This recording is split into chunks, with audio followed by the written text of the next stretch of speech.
The Marion Soil and Water Conservation District brings you Where Does Your Water Shed? It's the K through 5 grade Mural Art Contest.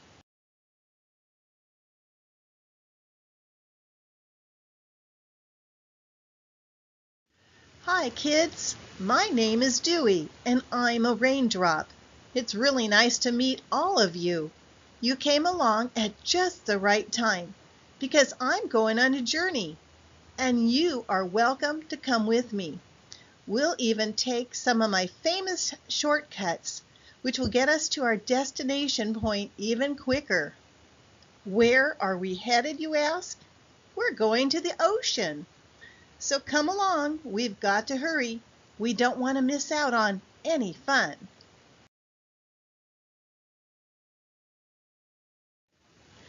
Before we begin our adventure, do you know what a team or large group of raindrops are called? Yes, that's right. A large group or body of raindrops are called water. Can you tell me what do we use water for?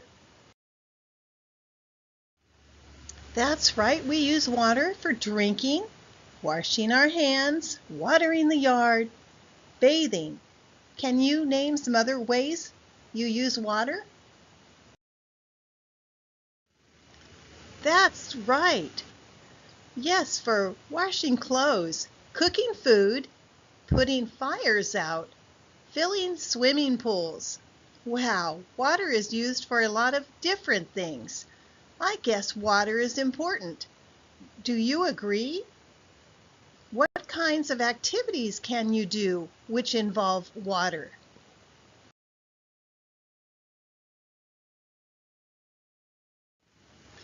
Yes, you can fish, swim, and boat in water.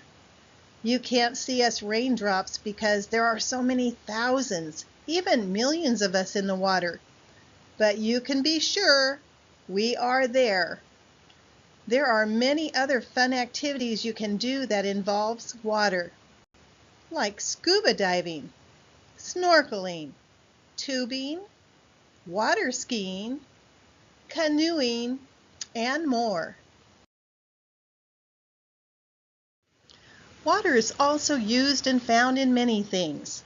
Water is used in cars, buses, and other transportational vehicles. Have you ever seen Mom or Dad put water in the radiator? Radiators are found under the hood of cars and trucks. Farmers also water their crops, and ranchers give water to their livestock. Animals like cows, horses, sheep, pigs, and others.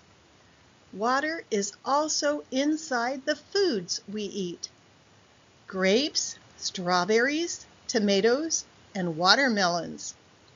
It's the water that makes these foods so juicy and good to eat.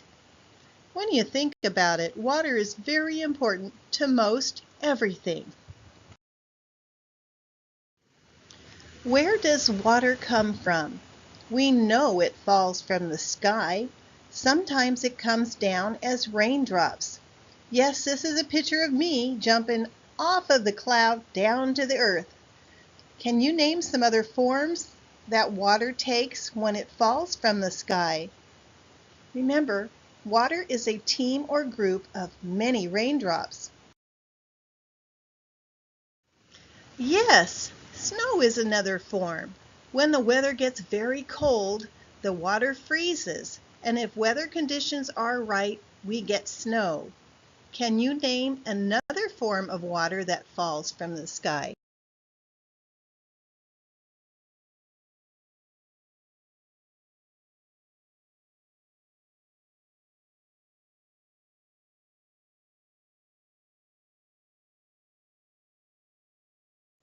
Yes, hail is another form.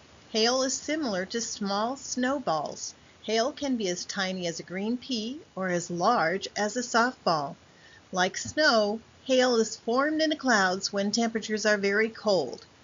Sleet is another form of frozen water. Sleet can come down fast and furiously. Strong winds usually accompany sleet. Freezing rain is another form. It's so cold outside that when it rains, the raindrops instantly turn to ice when they meet with an object. You'll see lots of icicles with freezing rain. See the icicles that formed on this car's side window?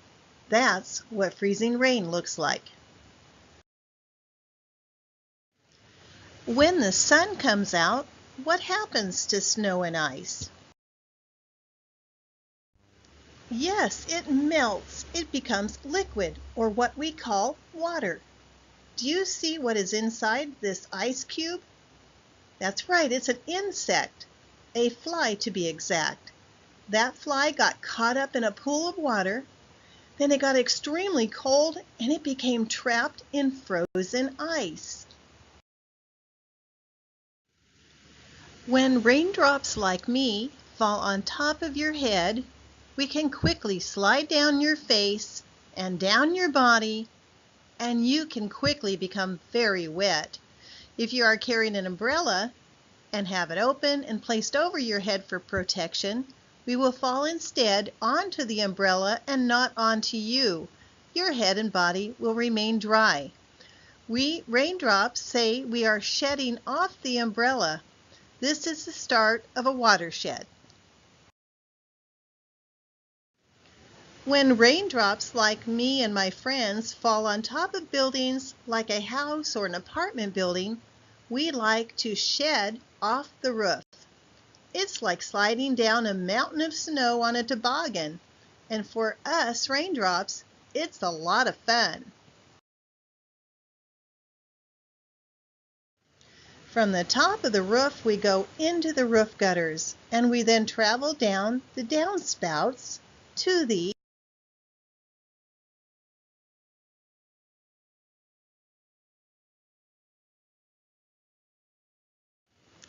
grass, or maybe to the gravel, or even a parking lot below. Some of the water that falls onto the grass will soak deep into the soil. The soil is like a sponge, but it too can only hold so much water. The raindrops that are not absorbed will continue their travels on top of the earth, through the grass, and over and around rocks and other obstacles. Rocks, grass, leaves, and gravel all work together to clean water, removing soil particles, chemicals, and other pollutants. Many of us raindrops will travel down storm drains, and more times than not, we will end up in a stream, creek, or river from there. Traveling along in the water will take us from one creek to a stream, to a river, to another river, until eventually we reach the ocean.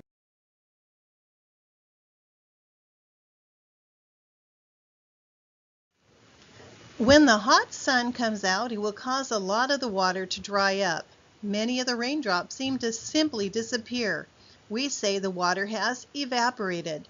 Although it appears the raindrops are gone forever, they have only changed their form, and their vaporous bodies will collect in the clouds and one day return again to the earth as rain, snow, or in some other form.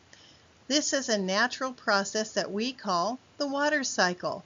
And like a circle, this cycle never ends. So what is a watershed?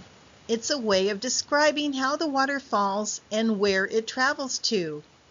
You know that rain can fall down a mountain, travel along the ground, into rivers and streams, and rain can fall on your house, on your school, on other buildings, and go into gutters and storm drains, and then on to creeks, streams, rivers, and maybe the ocean.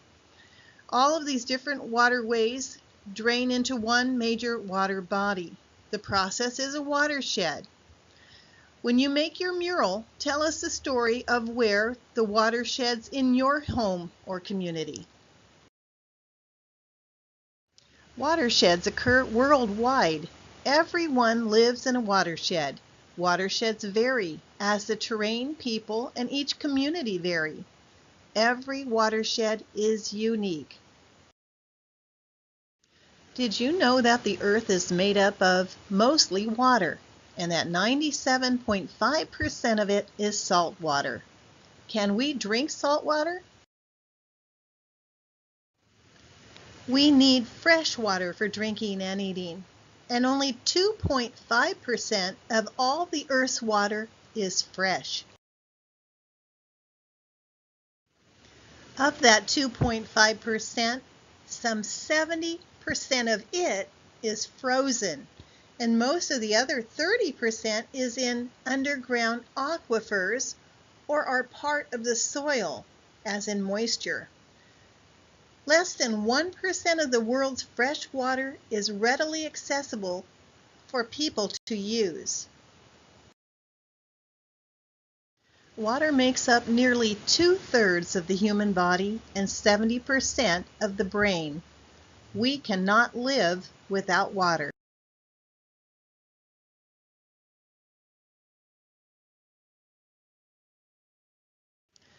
Because our Earth has so little an amount of fresh water, how can we protect it and keep it safe?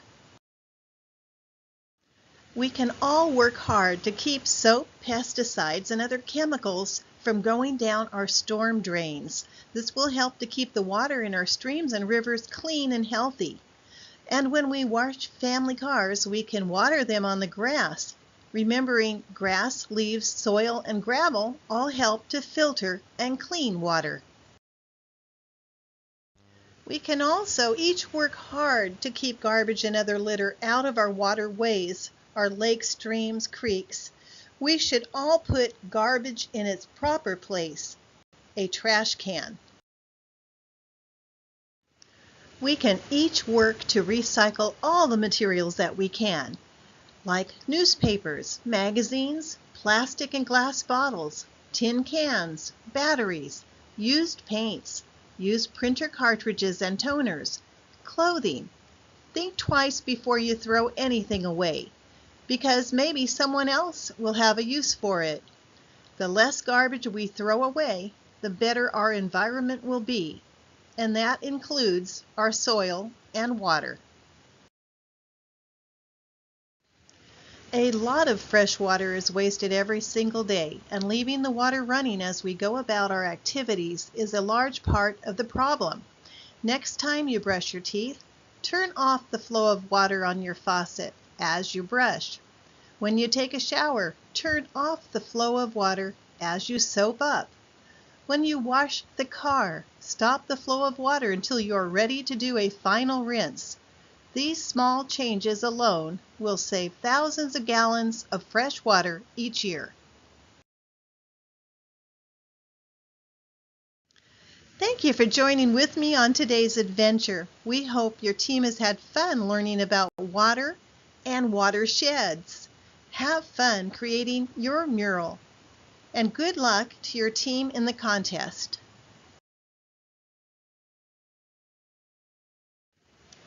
Where does your water shed? The K through 5 grade Mural Art Contest has been brought to you by your friends at the Marion Soil and Water Conservation District.